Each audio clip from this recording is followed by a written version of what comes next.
The waitress accidentally bumped into a customer who had just entered while clearing plates. The man, in anger, threw his freshly purchased lottery ticket at her face. After the man left, the woman was shocked to discover that the lottery ticket had actually won a $1 billion prize. Subsequently, she went to the sales office and purchased a luxury villa in full, intending to give it to her son and daughter-in-law as a wedding home. But no one believed that a restaurant waitress could afford a mansion. Not only did her daughter-in-law look down on her, even her son wanted her to get out quickly. The woman never expected that the son she had raised with such effort would treat her this way. She could only pretend that she had never given birth to the son. Just as she was about to leave, her daughter-in-law stopped her. The daughter-in-law accused her of dirtying the floor of the sales office, fearing that the major clients buying the villa would become angry if they saw it. The woman knew that her daughter-in-law was targeting her deliberately. She only retorted a few words, but her son publicly demanded that she kneel down and clean the floor. Hearing this, the woman felt deeply saddened. She did not expect that her son would humiliate her just like everyone else. Thus, she declared that she would never kneel for anyone. As her son continued to insist that she kneel, the sales office's client manager arrived with the property deed.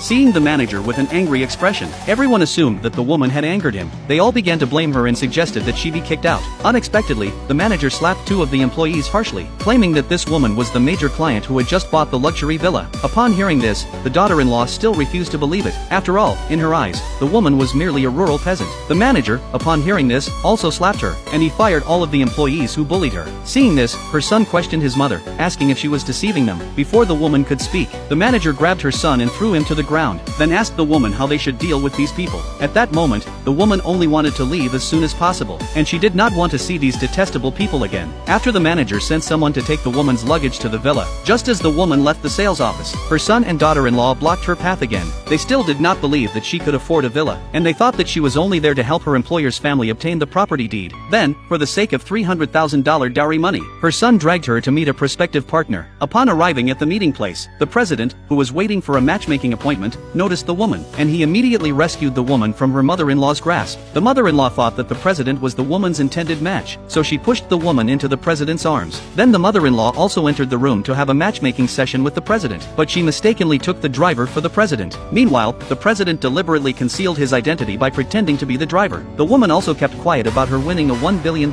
jackpot. Thus, the four of them accidentally ended up mixing up the intended matches. The president and the woman received their marriage certificate and, as soon as they left the civil affairs office, they discovered that the mother-in-law was also holding a marriage certificate. The mother-in-law taunted that the woman's husband was merely the president's driver, while she boasted that her own husband was the president of the Zhou Group. Hearing this, the president wanted to get to the bottom of it, but the woman pulled him aside. The woman was worried that her driver husband would not be able to stand up to the president, so she advised him not to quarrel with the other party. Little did she know that her husband was the true president.